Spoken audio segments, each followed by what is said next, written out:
तेहन साब काग मे सालखान मुर्मू आदि मारंग शिक्षित हर कनाय उनी दो छोटो मोटो शिक्षित हर दो बांग कना नीत कथा ते मेन गाना उनी दो लॉयर कनाय लॉयर उनी दो संविधान रेन लॉयर कनाय होय उनी दो नोआ सावता रेन लॉयर दो बांग कना सुबोध हांसदा सुबोध हांसदा दको सारी धर्म टीम बनाव का को मिटे फाइटर ग्रुप को बनाव का तबना है से उनको चे को चिकेया जहाँ रे जम जाति बांग दरकार ओंडे हो जम जाति कमी को तोरा देया इनका सावता दो बाय लेया ओना दो आको को लेया आको गायर जोर ते को कमी द्रौपदी मुर्मू दो उनी जुदी आबोरे एक्चुअली होड़े हुई को संतार सावता रेन होड़ जुदी हुई को आय जहाँ जहाँ मायाम रेना भाग तहन जहाँ कथा बोले करता है तो उनी दो संतार सावता रेन मायाम रेन होड़ दो बांग कना आर नोडे सोकतो बो सरहावे कना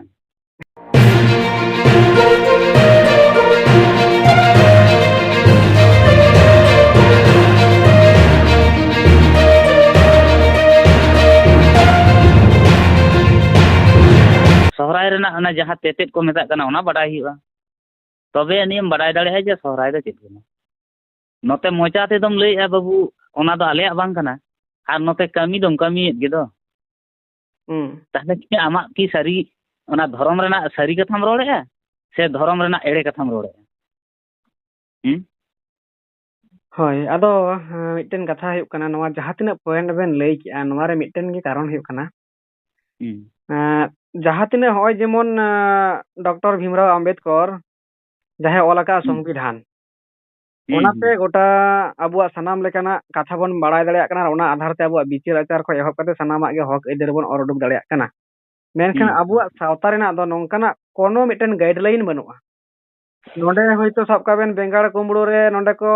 5000 से 50,000 को फुरन किदिया और हांडा जदि बन नेलेया मिटन शक्तिशाली ओंकान प्रभावशाली हर कना उनी दो 5 टाका बाको फुरन दाड़ेया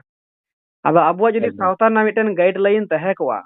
सिस्टम तहे कोआ जे नोवा रना दो निनक कान गया नोवा दो नोवा कान गया नोवा दो नोवा कान गया तला ओना ओना तबन कमी किया किंतु उनका मिटन बोय बांग उछना कना से मिटन गाइडलाइन हो बनत तबना जा निजेर इच्छे को दाड़ेया कना उनका लगा प्रत्येक अतु को कमी कना नुई नुंका खाय नोडे बेन नेल को नुकु दो 10 टुकुई को दोहयदा नोवा रगे हानि दोय दोहय अंडा दो 15 टुकुई दोहयदा नोवा रे बेन नेला नुकु दो नोवा नोवा नियम मेना तकवा हांडे दो बेन नेला आरो आलादा नियम मेना तकवा आरो मेन हुयुक कना गाइडलाइन लगित अबुआ कोनो मिटन अंगला रूल रेजुलेशन बानुक तबना चिनो आदो नुकु गाइडलाइन बला जन हा नुकु दो गाइडलाइन लगित के को अणगो कान तबना एक्चुअली जुदी नो कामी नेल तकवा एनखान दो नोवा दो गाइडलाइन लगित को अणगो कना किंतु आको दो बाको बडाय जे नो गाइडलाइन कना मेनते माजी परगना महल हो बाय बडाया सालखान बाबू हो बाय बडाया आर नुकु आदिवासी धर्म उनको हो बाको बडाया जहां दो माने बर्धमान नुकु आदिवासी चेत ये को ब्रेड का नुकु बाको बडाया आर रविंद्र टुडू मा तात थेके बाय बडाय गया हैं से आर झारखंड रे जहां तिनु मन्नी मेना कोता बना आबोरेन झारखंड रे उनको दो सारना को ओला मेनखान सारना ना नीति दो बाको बडाय सारना ओला को मेनखान नीति दो बाको बडाय माने सारना रेना शेड्यूल दो नोंकाना ओना दो बाको बडाया माने धर्म कोड ना दरकार ताबोन आबो सारना ऑल हुई तबोना चलो नीतो हुई कना माने जहां बाको मेना जे मिटटे काटुब ना दाड़े आर मोड़े कटे काटुब ना जहां दाड़े माने मिटन जहां फाइट याम ओना ना जोर दो अलग गया अब ओना जदि बन बुझेवा ची लेका जुदी सारी धर्म गिलिኝ मेना नुई अबुरन जहां सारी धर्म गुरु बाबा समाय किसकु नुई दो हा बोंगा बुरु मेटार ते चेत को बोंगाया बाको बोंगाया ओकारा चेत कना बांग कना सनामा होइते लैदा उनी ठे होइते मेना साब केदा सिकर किदै किंतु ओना जिनिस दो जहां सारी धर्म कोलाम कोडते लड़हई कना सुबोध हांसदा उनी ठेन दो ओना को दो बनुआ मेनखान उनी आर नुई जे मिट कते अलिन बारिया जिनिस लिन लाहा दाड़ेया नोआ दो हा बाकिन कमी कना द्वितीय कथा जुदी अबु मनेया सरना धर्म रेन जुदी कोलाम कोड और उडुगिज लेका जुदी सालखान मुर्मू एकदम उनदिन खय कमी कना उना जोरे लड़हई कना मेनखान उनी दो ओना कोय बाड़ाया जेहेतु एलएलबी एमकॉम कना जतो किछु बाड़ाया ओका सिस्टम ते चेत ते चला बांग चला मेनखान उनी दो हा बोंगा बुरु ना नियम नेमाचार नोआ को हा बाले लई कना आदा ओना खातिर मोड़े गोटे कटु बुढ़े कटु खय एहब कते सिप कटु हबि जहां जतो होड़ा जुदी मिट तहे कोआ सनामा बन ऑल तोल दाड़ेया किया नुई हो पॉलिटिकल लेकाते लहा इदि दाड़ेया किया सपोर्ट किया बन ᱵᱚᱸᱜᱟ ᱵᱩᱨᱩ ᱨᱮᱱᱟᱜ ᱠᱟᱹᱢᱤ ᱦᱚᱨᱟ ᱞᱮᱠᱟᱛᱮ ᱱᱩᱭ ᱦᱚᱸᱭ ᱞᱟᱹᱭ ᱜᱮᱛᱟ ᱵᱚᱱᱟ ᱟᱵᱚ ᱢᱤᱫᱴᱮᱱ ᱥᱤᱥᱴᱮᱢ ᱨᱮ ᱦᱮᱡ ᱠᱚᱜᱼᱟ ᱠᱤᱱᱛᱩ ᱡᱟᱦᱟᱸᱭ ᱟᱡ ᱡᱟᱦᱟᱸ ᱟᱛᱮ ᱵᱟᱲᱟᱭᱟ ᱚᱱᱟᱜᱮ ᱦᱚᱭᱛᱳ ᱥᱮᱬᱟᱭ ᱵᱟᱲᱟᱭᱟ ᱢᱮᱱᱠᱷᱟन ᱵᱚᱸᱜᱟ ᱵᱩᱨᱩ ᱨᱮᱱᱟᱜ ᱦᱚᱭᱛᱳ ᱠᱚᱭ ᱵᱟᱭ ᱵᱟᱲᱟᱭᱟ ᱠᱤᱝᱵᱟ ᱯᱚᱞᱤᱴᱤᱠᱮᱞ ᱞᱟᱭᱤᱱ ᱵᱟᱭ ᱵᱟᱲᱟᱭᱟ ᱠᱤᱝᱵᱟ ᱵᱟᱲᱟᱭ ᱨᱮᱦᱚᱸ ᱟᱡ ᱜᱩᱛᱤ ᱠᱟᱹᱲᱢᱤ ᱞᱮᱠᱟ ᱢᱮᱱᱟᱭᱟ ᱟᱫᱚ ᱦᱚᱸᱜᱼᱚ ᱱᱚᱝᱠᱟᱛᱮ ᱟᱵᱚᱣᱟᱜ ᱢᱩᱥᱠᱤᱞ ᱟᱠᱟᱱᱟ ᱟᱨ 5 ᱵᱷᱟᱜ ᱨᱮᱵᱚᱱ ᱦᱟᱹᱴᱤᱧ ᱟᱠᱟᱱᱟ ᱡᱟᱦᱟᱸ 9 ᱜᱚᱴᱮᱡ ᱠᱟᱹᱴᱩᱵ ᱚᱱᱟ ᱢᱤᱫᱴᱮᱡ ᱡᱳᱨ ko ᱯᱨᱚᱭᱳᱜᱮᱜᱼᱟ ᱡᱩᱫᱤ ᱟᱵᱚ ᱵᱤᱥᱮᱥ ᱠᱟᱛᱮ ᱚᱱᱠᱟ ᱱᱤᱨᱚᱯᱮᱠᱠᱷᱚ ᱵᱷᱟবে ᱡᱩᱫि ᱵᱚᱱ ᱜᱟᱞᱢᱟᱨᱟᱣ ᱠᱷᱟᱡ ᱱᱚᱝᱠᱟᱱᱟᱜ ᱥᱤᱪᱩᱭᱮᱥᱚᱱ ᱧᱮᱞᱚᱜ ᱠᱟᱱᱟ ᱚᱱᱠᱟ ᱜᱮᱞᱤᱧ ᱨᱚᱯᱚᱲ ᱠᱟᱱᱟ ᱡᱟᱦᱟᱸ ᱫᱚ ᱱᱤᱨᱚᱯᱮᱠᱠᱷᱚ ᱵᱷᱟবে ᱡᱟᱦᱟᱸ ᱟᱞᱟᱝ ᱠᱟᱛᱷᱟ ᱠᱚᱞᱟᱝ ᱨᱚᱯᱚᱲ ᱤᱫᱤ ᱠᱟᱱᱟ ᱚᱱᱠᱟ ᱜᱮᱞᱤᱧ ᱨᱚᱯᱚᱲ ᱠᱟᱱᱟ ᱡᱮ ᱚᱱᱠᱟ ᱜᱮ ᱧᱮᱞᱚᱜ ᱠᱟᱱᱟ ᱟᱫᱚ ᱚᱱᱟ ᱵᱟᱝ ᱵᱟᱲᱟᱭ ᱨᱮᱱᱟᱜ ᱠᱟᱨᱚᱱ ᱫᱚ ᱦᱩᱭᱩᱜ ᱠᱟᱱᱟ ᱡᱟᱦᱟᱸᱭ ᱜᱮ ᱥᱟᱶᱛᱟ ᱨᱮᱱᱟᱜ ᱟᱹᱱ ᱟᱹᱨᱤ ᱵᱟᱭ ᱵᱟᱰᱟᱭᱟ ᱟᱨ ᱩᱱᱤ ᱟᱡ ᱜᱮ ᱥᱚᱨᱵᱮᱥᱥᱚᱨᱮ ᱢᱚᱱᱮᱜᱼᱟ ᱢᱟᱱᱮ ᱟᱡ ᱜᱮ ᱜᱚᱴᱟ ᱠᱟᱱᱟᱭ ᱦᱮᱸ ᱥᱮ ᱚᱞ ᱱᱤᱝ ᱚᱞ ᱩᱱᱤ ᱫᱚ ᱜᱚᱴᱟ ᱜᱮ ᱟᱡ ᱜᱮᱭ ᱵᱟᱰᱟᱭᱟ ᱟᱨ ᱮᱴᱟᱜ ᱦᱚᱲ ᱫᱚ ᱵᱟᱠᱚ ᱵᱟᱰᱟᱭᱟ ᱚᱱᱟᱜᱮ ᱟᱫᱚ ᱚᱱᱠᱟ ᱟᱡ ᱜᱮ ᱡᱚᱠᱷᱚᱱᱮ ᱵᱟᱰᱟᱭᱟ ᱚᱞᱤᱝ ᱚᱞ ᱦᱮᱸ ᱥᱮ ᱟᱫᱚ ᱫᱤᱥᱚᱢ ᱨᱮᱱ ᱦᱚᱲ ᱵᱩᱲᱵᱚᱠ ᱵᱮᱱᱟᱣ ᱠᱚ ᱞᱟᱹᱜᱤᱫ ᱮ ᱠᱩᱨᱩᱢᱩᱴᱩ ᱠᱮᱫᱟ ᱩᱱᱤ ᱫᱚ ᱢᱟᱱᱮ ᱜᱮᱭᱟᱱ ᱠᱚ ᱞᱟᱹᱜᱤᱫ ᱫᱚ ᱵᱟᱝ ᱩᱱᱤ ᱫᱚ ᱵᱩᱲᱵᱚᱠ ᱛᱮᱭᱟᱨ ᱠᱚ ᱞᱟᱹᱜᱤᱫ ᱮ ᱠᱩᱨᱩᱢᱩᱴᱩ ᱠᱮᱫᱟ ᱩᱱᱤ ᱛᱷᱚᱲᱮ ᱟᱡ ᱮ ᱢᱚᱱᱮᱭᱟ ᱡᱮ ᱤᱧ ᱡᱟᱦᱟᱸ ᱡᱤᱱᱤᱥ ᱡᱩᱫᱤ ᱵᱟᱹᱧ ᱵᱟᱰᱟᱭᱟ ᱢᱟᱱᱮ ᱥᱟᱶᱛᱟ ᱨᱮᱱᱟᱜ ᱵᱟᱭᱨᱮᱧ ᱠᱟᱹᱢᱤᱭᱟ ᱚᱱᱟ ᱫᱚ ᱵᱟᱭ ᱢᱚᱱᱮᱭᱟ ᱤᱧ ᱥᱟᱶᱛᱟ ᱤᱧᱟᱹᱜ ᱠᱟᱛᱷᱟ ᱛᱮ ᱪᱟᱞᱟᱜ ᱢᱟ ᱢᱮᱱᱠᱷᱟᱱ ᱥᱟᱶᱛᱟ ᱛᱚ ᱟᱨ ᱟᱢᱟᱜ ᱠᱟᱛᱷᱟ ᱫᱚ ᱵᱟᱭ ᱪᱟᱞᱟᱜᱼᱟ ᱥᱟᱶᱛᱟ ᱫᱚ ᱥᱟᱶᱛᱟ ᱜᱮ ᱛᱟᱦᱮᱱᱟ ᱛᱮᱦᱮᱧ ᱥᱟᱵ ᱠᱟᱜ ᱢᱮ ᱥᱟᱞᱠᱷᱟᱱ ᱢᱩᱨᱢᱩ ᱟᱹᱰᱤ ᱢᱟᱨᱟᱝ ᱥᱤᱠᱠᱷᱤᱛᱚ ᱦᱚᱲ ᱠᱟᱱᱟᱭ ᱩᱱᱤ ᱫᱚ ᱪᱷᱳᱴᱳ ᱠᱷᱟᱴᱳ ᱥᱤᱠᱠᱷᱤᱛᱚ ᱦᱚᱲ ᱫᱚᱭ ᱵᱟᱝ ᱠᱟᱱᱟ ᱢᱤᱫ ᱠᱟᱛᱷᱟ ᱛᱮ ᱢᱮᱱ ᱜᱟᱱᱚᱜᱼᱟ ᱩᱱᱤ ᱫᱚ ᱞᱚᱭᱟᱨ ᱠᱟᱱᱟᱭ ᱞᱚᱭᱟᱨ ᱦᱳᱭ ᱟᱫᱚ ᱞᱚᱭᱟᱨ ᱠᱟᱱᱟᱭ ᱢᱮᱱᱛᱮ ᱡᱮ ᱩᱱᱤ ᱫᱚ ᱥᱚᱝᱵᱤᱫᱷᱟᱱ ᱨᱮᱱ ᱞᱚᱭᱟᱨ ᱠᱟᱱᱟᱭ ᱦᱳᱭ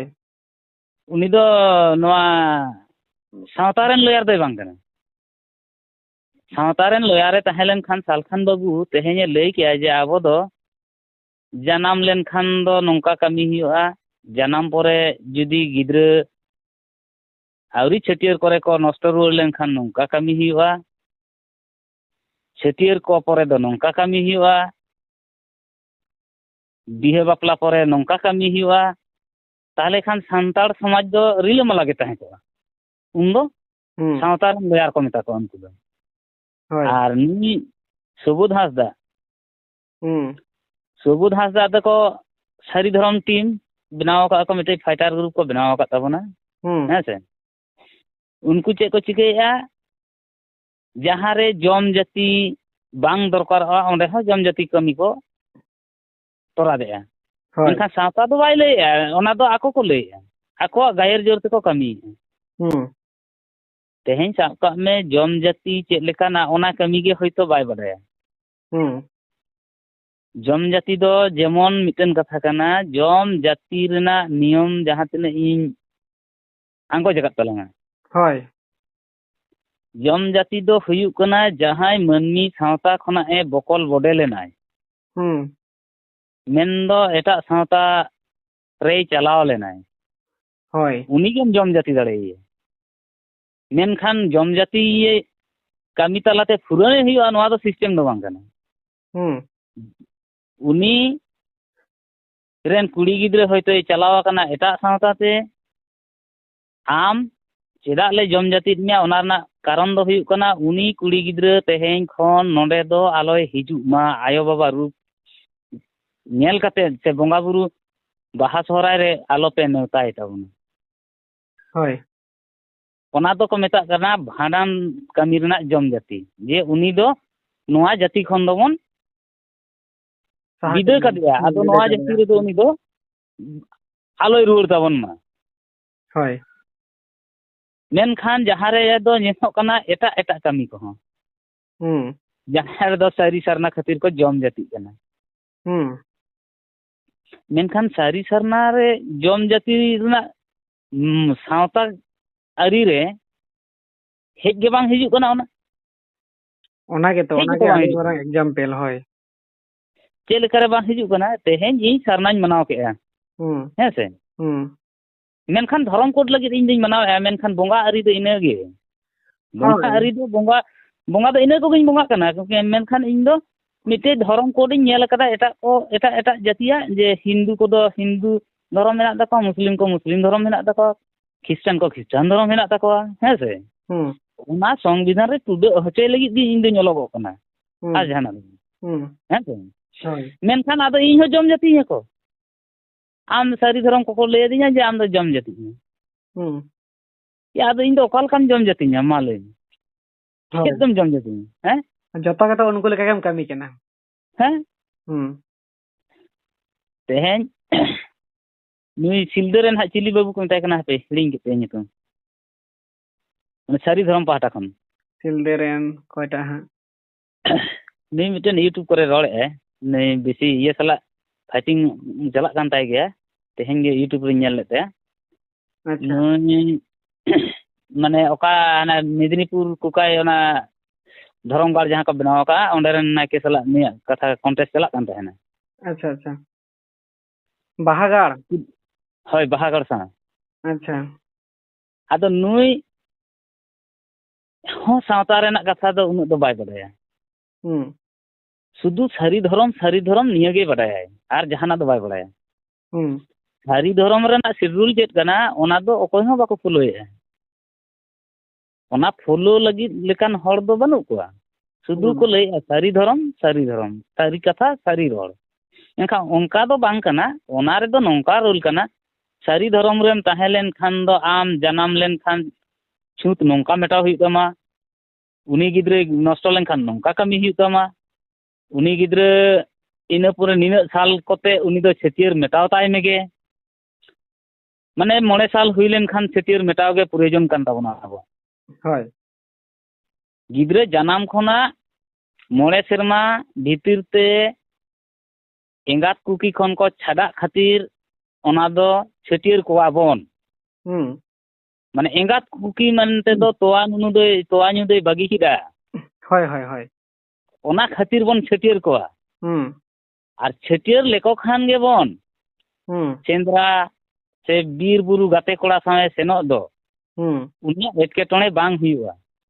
आर उनिया एटकेटोणे हुई लेन खान उनको को दु लगित ते जतो हर काना को आर के जहां गे एटकेटोणे हुई लेन खान चलो भाई ओना एटकेटोणे कना चलो आर उनी जदी बाम छेतियर एन खान दो उनी दो बोंगा हो बाको बंचाया मनी हो बाको बंचाया या उनी आदो छेतियर गे आगी परम दो उनी दो आबो सला चिका पे गाते करिया नोंकाना कथा कना मेनखान आबोरेन जहाय धर्म चर्चा धर्म ये हर को उनका दो बाको चर्चा तबना आम दो खुद ऑल हुई तमा जनसंख्या बढ़ाव हुई तमा उनका थोड़ी कना धर्म दो ओनागे होये कना माने चे लेका जदी बोन चिंताया अबु सावता रना मुठन दो मिटन पोलियो हर लेका पोलियो हर लेका चे लेका जदी जहाय होयतो सांगे जेमन अबु संताड़ के सरना धर्म ले को लड़ाई कना माने सांगे गिया को बुद्धि बेसी तला खान दो बहुत होयतो लाटू मरांगिना मेनखान ओना टोटल तो सावता रना मिटन अंग कान गिया होयतो सारी धर्म को नुई दो होयतो बोंगा होयतो जहां लेका बोंगा बुरु से सक्तोयदा कोलाम कोट से दो बाय लड़ाई दड़े कानी दो मिटन लाइट लेका होयतो ना लेम धेñो आदिवासी धर्म दो जनसंख्या को कम गया मिटन ती पुनी हर लेका और टोटल सावता रेना जहां गठन मिटे मानमिया रूप रे मगुई खान दो पोलियो रूप लेका आदो ओना जतो पोलियो नोआ दो द्वितीय पोलियो माने सांतार सावता रे द्वितीय पोलियो सांतार सावता रे आदो ओनागे बहक खoj जदी पूरा ती जांगा मेन मुठन सना जदी सक्तय खान जतो जिनिस के समान भाबे जदी को कामी इदी कता बना अबुरेन नको आयुरिया को ताले खान दो मिटन सावता रेना निफुट सक्तो मिटे रूप बना को एकदम तेहेन आमाम दालान कान गया तेहेन जाहेरम नेल कदा जे मेदिनीपुर करे जाहेरम नेल कता बना से जहां जहां टोठा रे सारजम दारे बनुआ ओना करे जाहेरम नेल कता बना उना गान दो हा जाहेर से हा बई मालांग कना तेहेन सावता कान दबन जहां गे बन सावता कना सावता रेना अन आरी दो हुई कना धर्म रेना आरी चली जतन जोगाव ओना जहां लेका ताहे कना ओना हापेन दिन हो उनका ताहेन मा ओना लगी गे तो मनमी सचेतन रेना कमी कना होय चला तलांग में तेहेन बाड़े दारे रे को जाहेर का तलांगा होय हे मुरुद दारे बाड़े दारे ना को नेल होय कना हां नेल होय कना तो नोआ दो संताड़ सावता रेना जहां धर्म गे हुयन नोआ दो सारी हुयन सारना हुयन जुग धार हुयन ओना दो एकदम बांग कना तेहेन जुदी जाहेर गाड़ेम बनाव खान आम मांग ते रहोय में सारी सरजम दारे तबे निज गे जाहेर छेटियर में तबे निज गे सभा संताड़ सेरवार लेकाते नोआ मिटन जाहेर कना मिनते आम दो बाड़े दारे हम ले बाबू जाहेर कान दिया एनखान तेहेन गवर्नमेंट ठेन चिके मामा उनी गवर्नमेंट ठेनम दाबिये दो जे आम दो हेसा दारे हो जाहिर गे सारजम दारे हो जाहिर गे मुरुद दारे हो जाहिर गे आ बाड़े दारे हो जाहिर गे ढेला दारे हो जाहिर गे ओके निमामा ओके निमामा ओका मनी निमा हतामा मालिनी मेनखान सरकारे फायदा जम कना नुकु मनमी को बोका गया नित हो बाको बुझाव का आदो आलम लय को लय दो हुयु तपे हुयु तपे आपे मेमोरेंडम दो इमाइन पे हुयु तपे हेसे मेनखान उनी दो हा ढेर जखन ने लास्ट रेम जका जिपुये जतो हर मीट कते एन दो ओना कथा लय जे हानकुमान आ नेल में बाड़े दारे को दिखाव कदिया उनी दो आपेरेन कनाय से बांग कनाय आम चेदम लय बांग कनाय